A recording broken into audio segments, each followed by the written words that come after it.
If you are afraid to send to the customer that this only includes this, then you're going to be in trouble because you definitely aren't going to get over that fear when it's time to send the invoice. So you need to have those hard conversations. If you think it sounds like a lot that you're going to have to charge just for the scope of items that you're listing out, have that hard conversation now with the customer. Find out if they're going to push back while you're giving the estimate, not when you're giving the invoice. This is the Contractor Files podcast. Your hosts, Ethan McNeil and Trent Keith, take a deep dive into the construction and remodeling industry to uncover keys to success and pitfalls to avoid. Hello everyone, welcome to the Contractor Files. I'm Trent Keith. Yep, and I'm Ethan McNeil. And we are here with another episode. Yes. Episode... What episode 8. are we on? 8. Yeah. All right. And what are we talking about today, Ethan? We are going to talk about what can kill the profits on a job. Oh my. There's nothing, right? You always make money. Yeah, every contractor's making big bucks on every job. That's right. They're rich. They have their own business. Yes. This is all things we've heard. That's right. Honestly, from a customer's perspective, I feel like that not all customers. There's a lot of good ones out there. But sometimes homeowners think that when you come back and have to do warranty work for them like 5 times, that then they finally got their money's worth because you were just charging way too much before. And it's like almost like a see, I deserved that because, you made big bucks on my job. That's a good way to start with what kills profits. Yeah. 5 times a month. Yes, exactly. Oh, it will kill jobs. Yeah, you want to talk about that? Oh, it will. Really, from the experience that we had when we had the business, it seemed like the employees that you had do work that you couldn't keep a close eye on, like maybe you had more than one job going on at a time. And you had an employee that you thought could lead this job, so they were the ones over it and taking care of it. And they did not do as good as you thought, and it took multiple returns to fix it. Yes. That is one of the big things that we ran into when we had multiple crews. I would say it even more than killed profit. It actually cost the company money above and beyond that job itself. Yes. Oh my goodness. Yeah. What profit? That's right. What was you thinking? Yeah. No, I agree. The mistakes that can be made on a job cost money, and we talked about in another podcast where going back and having a warranty program where you fix those things is a good thing to do because it's a long-term business plan, and it's basically your advertising dollars hard at work because that customer will hopefully be happy and will refer you after you're done with the job. Yep. But man, I don't know how you avoid issues like that except one, train your people as much as possible. Oversee people as much as possible, have checklists and do all the things that you can to avoid warranties, but they're still probably going to happen. And if there's a repeat offender, a certain employee that causes a lot of the mistakes and issues, then that's something you need to address from an HR perspective. Maybe you need to let that employee go, find another career, or maybe you need to put them under someone else for a while. It might make them mad, but there's just there's lots of things that you probably are specific to you of how to avoid those, but mistakes by the crew members is probably a number one reason you're going to lose money on a job. Definitely, that's for sure.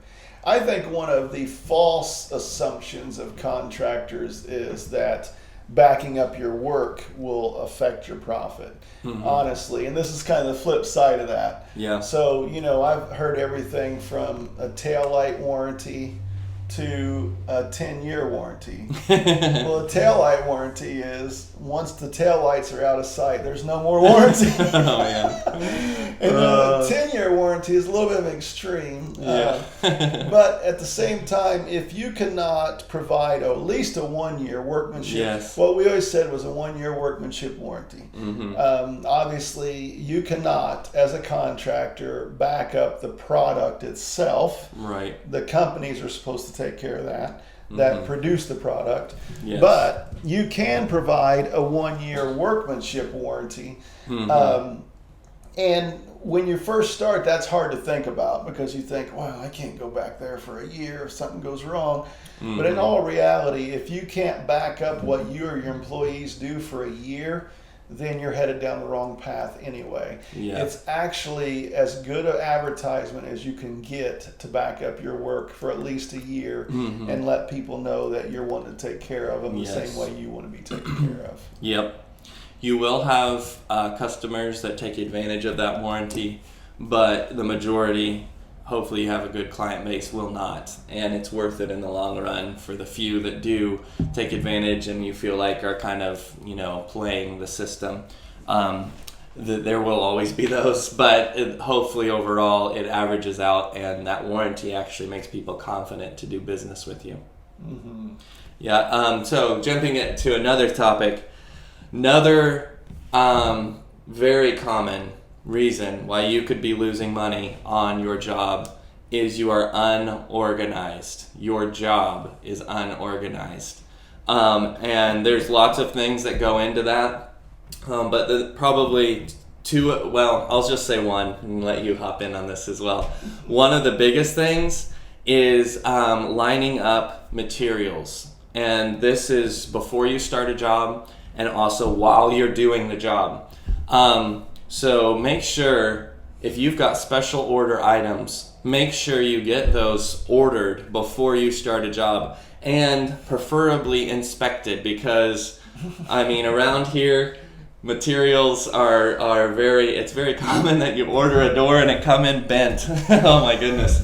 And if your guys are sitting on the job and they think they can do the job and they go pick up a door that's damaged, they just wasted all that time. And what are you going to do? Tell the customer that their price just doubled because, your guys ran to the store to get a door that was broken and now you're going to have to reschedule.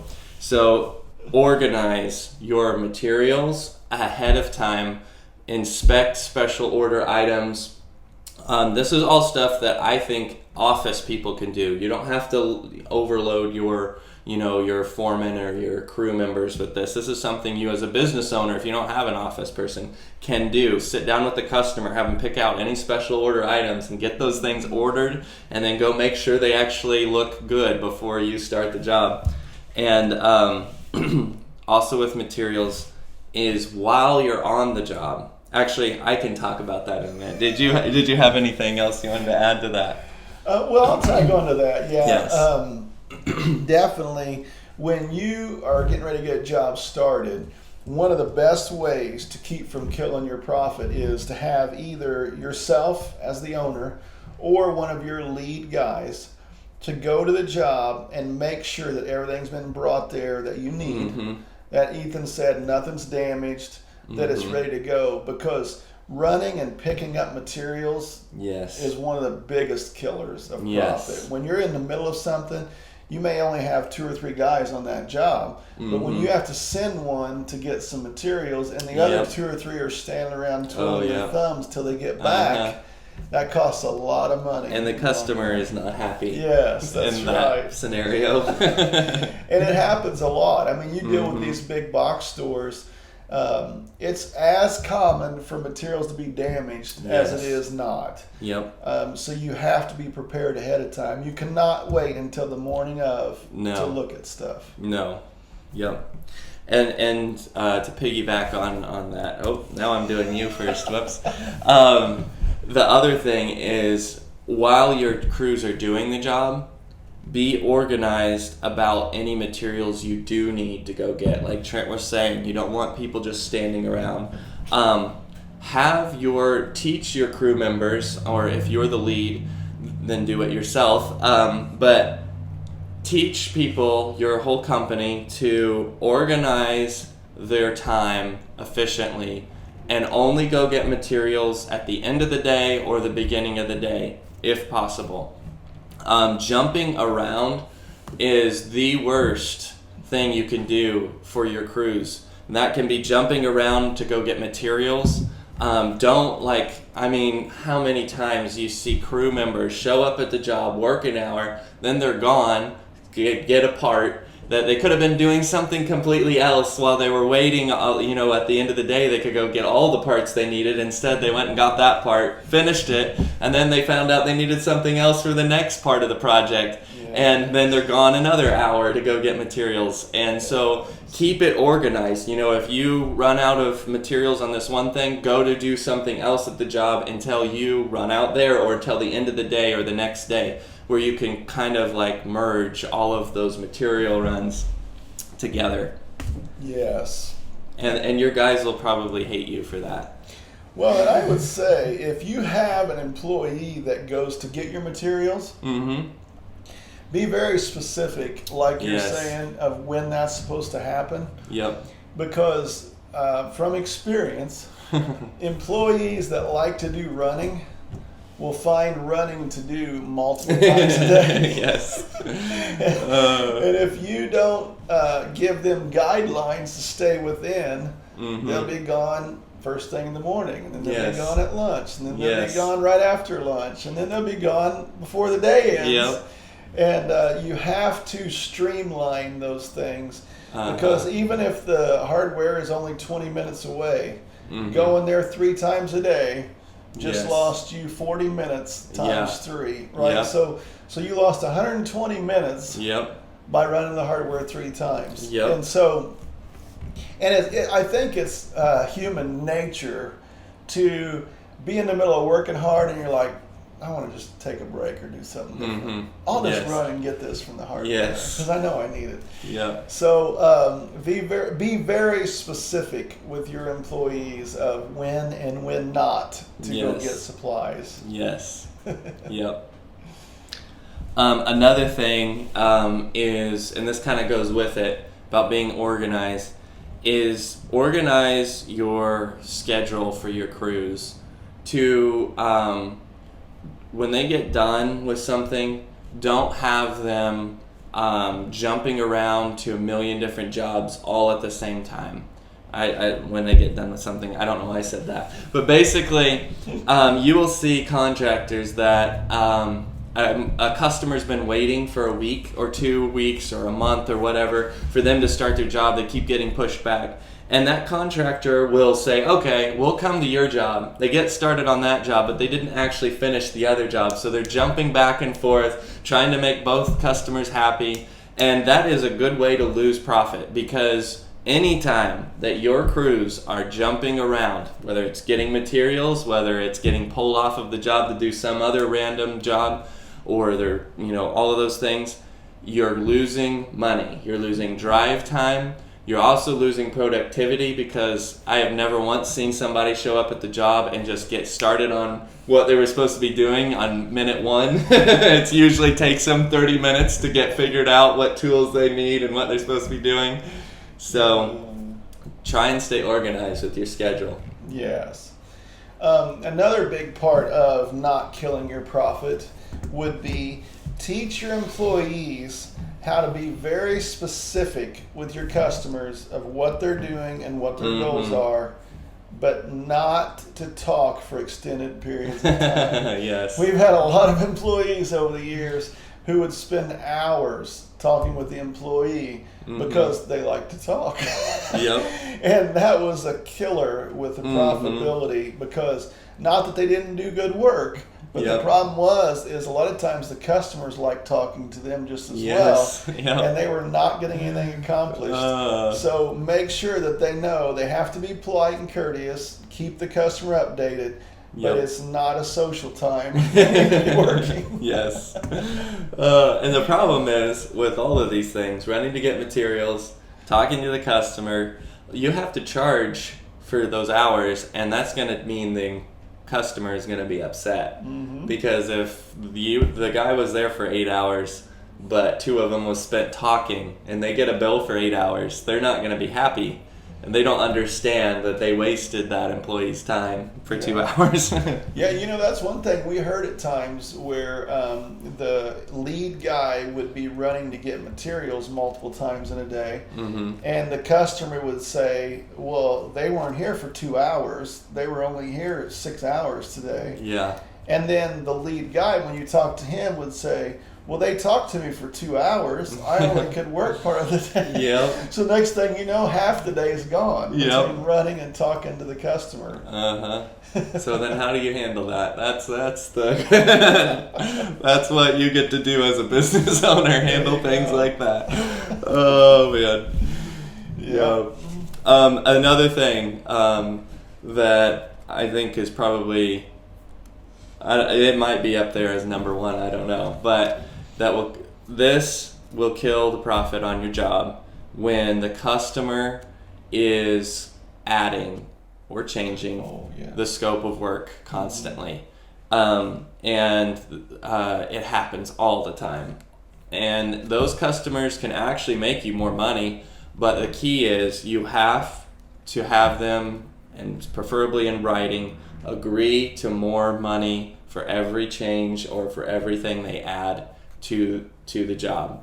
If it's time and materials type of a job, that's not a big deal. But if it's a bid job, you have a set amount that you can bill for that job.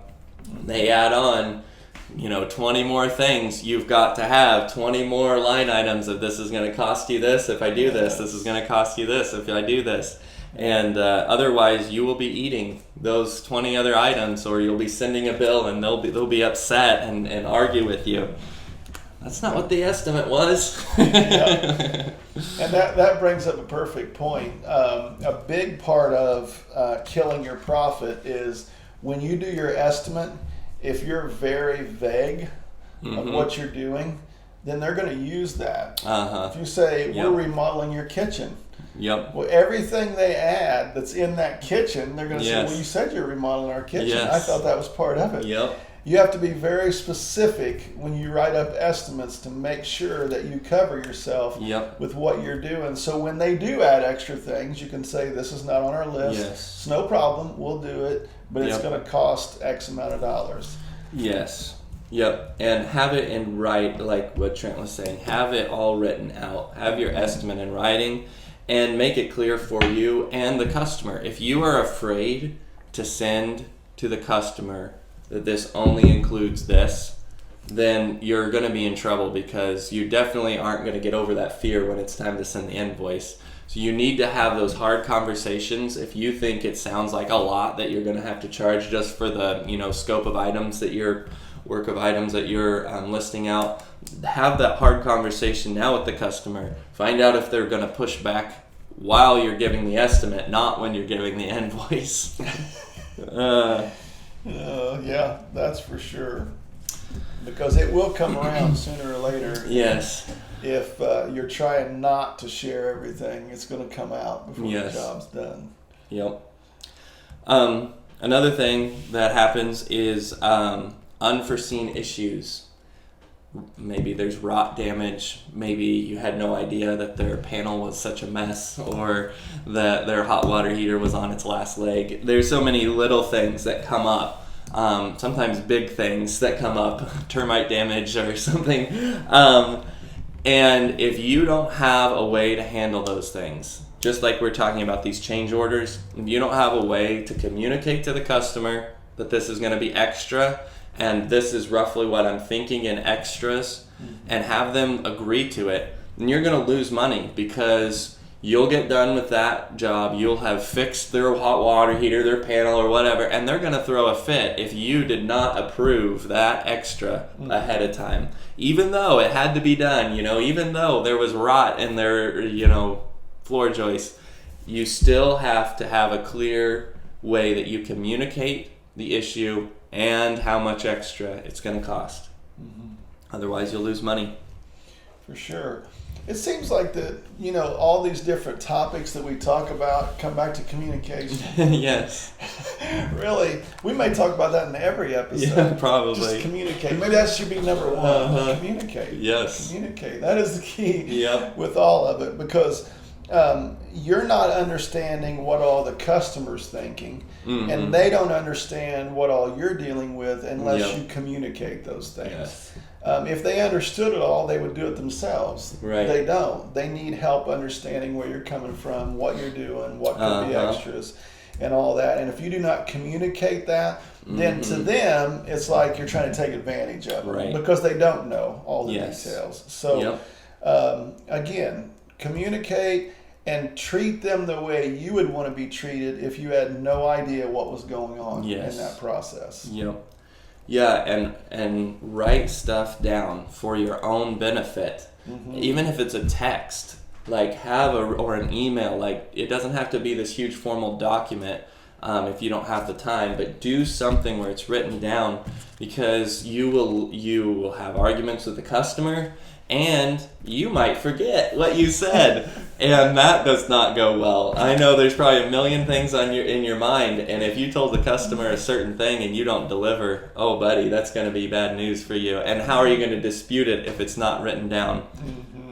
Yeah, that goes too with we talked about not talking too much to the customer, which is true for your employees, but for whoever's in charge of the job, you also need to communicate what you're actually doing along the way, so that you don't do something that you're going to have to undo. Because there's times where maybe on the first meeting, the contractor and the homeowner told the contractor, I want brown windows, and he didn't write it down, and then he goes and installs a bunch of white windows. That's going to be an issue. So you should have communicated ahead of time. Hey, I'm getting white windows. That's what we agreed upon, right? If you have questions or it's not written down already, then you need to talk to the customer about big things like that. Yes, for sure. Any large items that you have to order has to be listed out in your contract and signed, so you don't get into that. We had that happen multiple times. We would have it on a list and maybe say white vinyl replacement windows, and we order them to go put them in. The customer said, I wanted brown. Yep. Well, if we didn't have that on the list that says what we have, then the customer's right. I mean, it boils down to you're going to have to fix it, because if you don't have evidence to prove they're wrong, then they're right. And that can cost a lot of money. Oh, yeah. You definitely don't want to be known as a contractor who argues with the customer about he said, she said, because when it's word of mouth, you're coming up against contractors are not trusted. So most people are not going to side with you in that story. Maybe your employees will, but that's probably about it. Yeah, and really the whole bad part of that scenario is as we're talking about growing your business and getting bigger and all that, when clients like what you do and feel like that you were excellent to work with, they'll tell somebody about you and they'll refer you. Yep. If they get mad at you and feel like you ripped them off, they will tell 10 people that you ripped them off and took advantage of them, and you just went the opposite direction really fast in growing your business. So all that plays into not only keeping peace on the job and making sure you're on the same page, but growing your business as a whole. Yes. Yep. Yeah. So, did you have anything else you wanted to add there? No, I think we could talk a lot about what kills profits, but the key is the basic things like we talked about: the communication, writing everything down, having everything signed. Yep. You know what? We totally missed this. This should have been point number one. You didn't charge enough. Yep. You didn't have all your figures correct. Yes. Yeah. Maybe you didn't listen to our previous episode where we talked about the hourly rate. That's right. But something happened. You did not charge enough. You know, that's actually sometimes you go to bid a job and you can tell this customer is going to be a pain. I might actually up this this estimate because we already know I'm going to be doing, or you just decline to do the job, one or the other. I would say that would be a good tip on how not to kill profits is when I started, I would do what you said. If they seemed like there was going to be a pain, I would just up the bid because I wanted all the work I could get, right? Yeah. Well, the longer I was into it, I learned that it didn't matter how much you up the bid, that client or that customer would never be worth what you charged. So what I switched to was just saying, I apologize, we're not a good fit for your job. You need to find someone else. And that actually upped my profits more than adding to the bottom line of a job. You know? There's some people you just don't want to do a job for. Yes. And just like some people are listening to this podcast and they don't like us. And you know what? We're probably just not a good fit. We're not going to try and make you happy. That's right. We can say a lot about that too. Anyway, so keep focused on letting your customer know all the details along the way so that you're on the same page. And when things do come up, you can work through those differences and get paid and not have to do things for free on your job. Because you will go out of business pretty quickly if you do not have some profitable jobs. Oh, yes. Yep, that's right. Unless you're the contractor who decided he would do contracting and they wanted to know how to make a small fortune in contracting. And you said you start with a large fortune. Yeah. You have a small fortune. Oh, that wasn't very good. That's a way to do it. Oh, you know what? I know everybody is just dying to rip up some flooring for free, and there you go. It's how they want to run their business. That's what you hear from contractors a lot of times. It's just so fun doing the dirty, hard work that they want to do it for free, right? Yes. Maybe that's not the mindset of most contractors. Probably not. And if they're listening to this podcast, probably not. But so yeah, on our podcast, if you haven't already subscribe. But we also have a website, thecontractorfiles.com. You can go there. You can see all of our links and our videos. You can also send us a question, or if you want to be interviewed, if you think you've got a wonderful story that you want to share with the world, you can submit a request to join the show. We will screen you. Sorry, it's not a just submit and you're on the show. But you are welcome to submit questions. And if you need help, there's a Get Help tab, and I think that's just about it. And keep your eye out, everyone. As we've mentioned a few times, we will be releasing our app at the beginning of the year on estimating jobs. Yep. We've done this for years. Ethan's been more in the hands-on deck estimating side than I even have. But this is by far the simplest way to estimate contracting jobs that we've found. That's why we created this. Yep. So keep your eye out for that. And thanks everyone for joining. Yep. Have a good rest of your week.